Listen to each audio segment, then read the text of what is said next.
And one of the things that's actually quite surprising is that we spend most of our lives concerned about what people think of us, what our relatives think of us, what our friends think of us, what our colleagues think of us.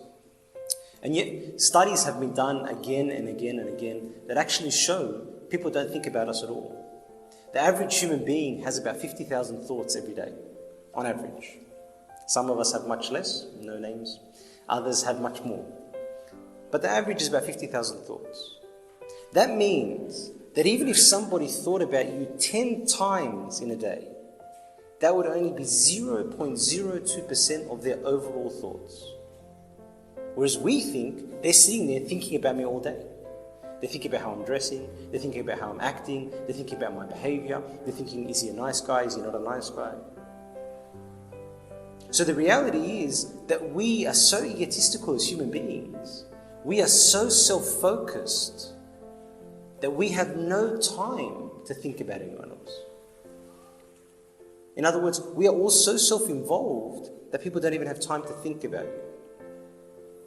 Now, not caring what other people think of me doesn't mean that I should be obnoxious. It doesn't mean that I should be insensitive. It doesn't mean I should be a brute. Of course, we need to take into account people's thoughts, their feelings, their sensitivities.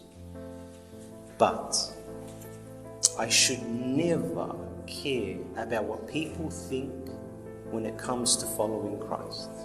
Never. Never. St. Anthony the Great, who was one of the monks in the desert in the first few centuries of Christianity, said, "A time is coming when men will go mad, and when they see someone who is not mad, they will attack him saying, 'You are mad, you are not like us.'" There is a time coming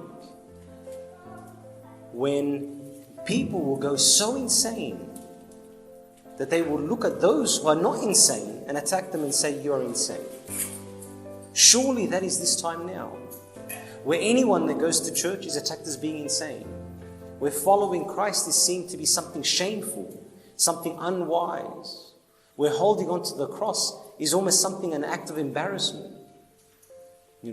I recall once my car, somebody had smashed my rearview mirrors, and they'd smashed all the mirrors around my car. And so it was obvious at the time, because someone who witnessed it said they were angry because they saw a cross in your car. So I took it to a mechanic. And as I took my car to the mechanic said to me, "Father, wear your cross in your heart, not in your car. Hide it inside you." And I looked at him, I said, "I don't think that's what's called of us. I don't think that's what's called of us." Not that we should be brandishing it around and forcing it upon people or imposing it, but we certainly should never be ashamed of following Christ.